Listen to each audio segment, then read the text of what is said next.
जैसे कि last episode में हमने देखा कि बाय शैन फू हाओ और उसकी वाइट शा को न्यू कमर्स के पास ले आया था और न्यू कमर्स को वो जब तंग करने लगे थे तब जियान आकर फू हाओ को बहुत बुरी तरह पीट डालता है और सभी न्यू कमर्स की डिग्निटी बचा लेता है। जियान फिर यहाँ न्यू कमर्स की एक गैंग तैयार करता है जिसका नाम वो पैनमॉन रखते हैं। अब जियान के साथ ज्यादातर न्यू कमर टार के पास आ जाते हैं। सभी को पता चल चुका है कि जियान ने कल फू हाओ को हराया था और इसने पैनमैन को भी एस्टैब्लिश किया है। जियान सभी को बताता है कि अंदर जाने पर हार्ट रेंचिंग टेस्ट होगा जिसको डील करने की स्किल मैंने तुम्हें कल रात ही बता दी है। टार का गेट ओपन होने में अभी भी कुछ टाइम है, इसलिए सभी जल्दी करो और इस जगह को अच्छे से जांच लो। अब ये बात कर ही रहे थे कि तभी वहाँ वाइट शा फिर से आ जाती है और अब वाइट शा का असली लीडर जिसका नाम बाई चैंग है वो आया है।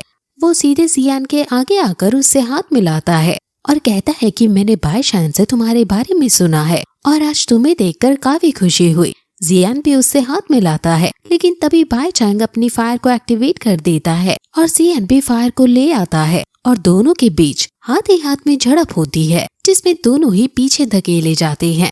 वो जिया पूछती है कि आखिर ये क्या था, जिस पर बाय चैंग कहता है कि चिंता करने की कोई बात नहीं है, मैं तो बस जियान के साथ डिस्कस कर रहा था और बता रहा था कि इस इनर कोर्ट में आखिर स्ट्रेंज क्या है। जियान भी कहता है कि भले ही तुम मास्टर्स की टॉप लिस्ट में आने के काबिल हो और तुम्हारी ये डिस्कशन में याद रखूंगा। बाय चैंग कहता है कि ये इनर कोर्ट है और यहाँ अपने कुछ रूल्स हैं और उन रूल्स के अकॉर्डिंग तुम जैसे एरोगेंट लड़के को ह्यूमिलिएशन फेस करनी पड़ सकती है। अब तभी वो मून गर्ल हाँ यू आती है जो कहती है कि यहाँ कोई एरोगेंट नहीं है, सभी अपनी स्किल्स के दम पर यहाँ आए हैं। हैन यू ने अभी भी जियान की साइड ली है और ये देखकर सब काफी शॉक हैं। बाय चैंग कहता है कि आखिर तुम्हारी दिक्कत क्या है, जिस पर यू कहती है कि फ्रेशर्स को इस तरह बुली करना ही एक दिक्कत है जो तुम यहाँ फैला रहे हो। बाय चैंग जियान से कहता है कि तुम एक औरत के पीछे छुपने वाले कैसे योद्धा हो। 6 महीने बाद मैं उम्मीद करता हूँ कि फिर से एक औरत तुम्हें बचाने न आए, जिस पर जियान भी कहता है कि 6 महीने बाद तुम उम्मीद करना कि वाइट शा गैंग का एटलीस्ट एक मेंबर तो बचे, क्योंकि मैं पूरी वाइट शा टीम को उखाड़ फेंक दूंगा। ये सुनकर आसपास वाले चौकन्नी नजर से जियान को देखने लगते हैं। जियान हैन यू को उसका साथ देने के लिए धन्यवाद कहता है और फ्यूचर में उसकी हर एक मदद करने का वादा करता है। अब टार का गेट खुल जाता है और सभी लोग अंदर जाने लगते हैं। एल्डर लियू इनको गाइड करते हैं और कहते हैं कि मैं तुम्हें ट्रेनिंग रूम में ले जा रहा हूँ। हालांकि हार्ट फायर टेम्परिंग मुझे स्ट्रेंथ को जल्दी से बढ़ाकर तुम्हें ग्रो करने में हेल्प कर सकता है, लेकिन हार्ट फायर के अंदर स्मॉल अमाउंट में पॉइजन भी होता है जो बॉडी में जाता रहता है, इसलिए रूल्स को फॉलो करते हुए ही तुम्हें ट्रेनिंग करनी है।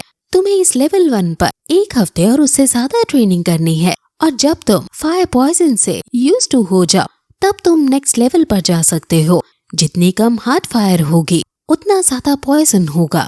फायर पॉइजन फाइटिंग की के साथ डिसॉल्व नहीं हो सकता है, सिर्फ प्रैक्टिस करने से ही तुम डे बाय डे बेटर बनोगे।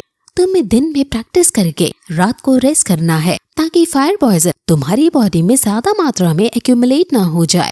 अब सभी लोग ट्रेनिंग रूम में चले जाते हैं और सभी अपनी अपनी फायर एनर्जी को वहाँ के स्लॉट में लगाकर मेडिटेट करने लगते हैं। जितनी उनके पास फायर एनर्जी है वो तभी तक यहाँ प्रैक्टिस कर सकते हैं, क्योंकि फायर एनर्जी एक करेंसी है और यहाँ ट्रेनिंग करने की उन्हें कीमत देनी है। वहाँ की हार्ट फायर को वो लोग एब्जॉर्ब करने लगते हैं। ये प्रोसेस पेनफुल है, लेकिन इन्हें फायर से लड़ना नहीं है, बल्कि फायर को अंदर शरीर के अंदर ले जाकर मसल्स और बोन्स को रिफाइन करना है और अपनी स्ट्रेंथ बढ़ानी है। हार्ट फायर की कंसंट्रेशन यहाँ बहुत स्ट्रॉन्ग है और यहाँ से अच्छी ये वाली फायर इन्हें कहीं और नहीं मिल सकती है। सभी लोग कल्टीवेट करने लगते हैं और कल्टीवेट करते करते जियान को फिर से फायर की गहराई पर जाने पर एक लावा ड्रैगन दिखाई देता है, जिसको देखकर उसकी आंखें खुल जाती हैं और वो अपने टीचर से कहता है कि आखिर ये किसकी ब्रेथ थी। उसके टीचर बताते हैं कि ये जरूर फॉलन हार्ट फ्लेम की ब्रेथ है। तुम्हें हायर लेवल पर जाकर कल्टीवेट करना चाहिए ताकि तुम फॉलन हार्ट फ्लेम के लिए जल्दी तैयार हो सको। अब तभी कुछ बच्चे प्रमोट होने लगते हैं, लेकिन हु जिया और वू हाओ प्रमोट नहीं हो रहे थे, जिस पर जियान कहता है कि तुम्हारी लेवल इन सभी से ज्यादा है और जितनी ज्यादा लेवल होती है उतना ज्यादा प्रमोट होने में टाइम लगता है। शायद अगली बार जब तुम टार में एंटर करो तब प्रमोट हो जाओ। सभी की आंखें लाल हो गई हैं और जियान समझ जाता है कि ये फायर पॉइजन की वजह से है और अब आज के लिए इतनी ट्रेनिंग काफी है। याओ लाओ कहता है कि जी जूनियर के पास कुछ हिडन ट्रेजर्स हैं जो उसे फायर पॉइजन से प्रोटेक्ट कर रहे हैं और तुम्हारी क्वीन लियान अर्थ फायर तुम्हें प्रोटेक्ट कर रही है, इसलिए तुम दोनों को फायर पॉइजन की चिंता करने की कोई जरूरत नहीं। जियान कहता है कि अब हमें चलकर रेस्ट करना चाहिए और सभी खड़े हो जाते हैं।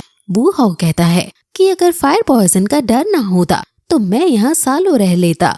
सभी अब जाने लगते हैं, लेकिन जियान चुपके से जी जूनियर के कान में कुछ कहता है, जिस पर जी जूनियर कहती है कि तुम चिंता मत करो, पैनमैन का सारा मैटर तुम हम 3 पर छोड़ दो और तुम शांति से अपनी कल्टीवेशन पर ध्यान दो। और फिर वो यहाँ से चली जाती है।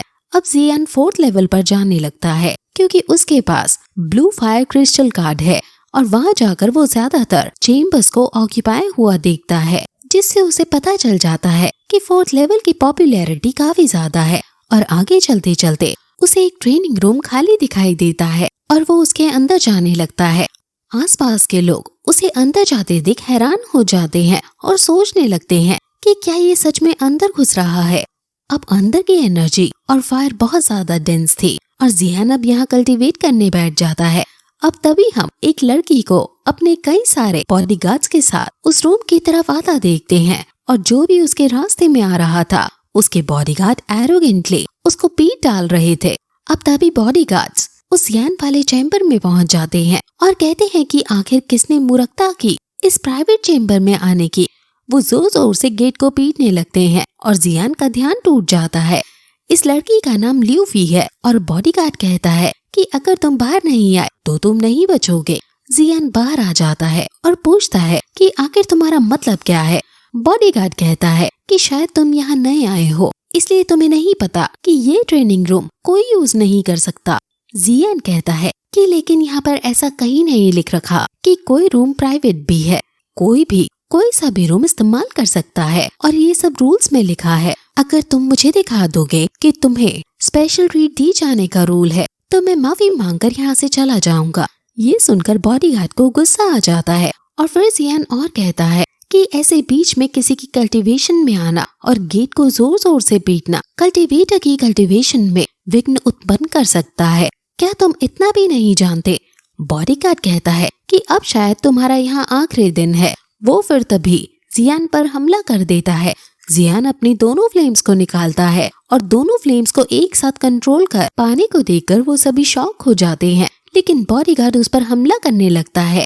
जियान सिर्फ डॉज करता है और दोनों फ्लेम्स को मिक्स करने लगता है और काफी चेस के बाद जियान फाइनली फ्लेम्स को मिक्स कर देता है और फिर तभी वो बुद्धा लोटस फायर को बॉडीगार्ड के ऊपर छोड़ देता है और फिर यही एपिसोड खत्म हो जाता है।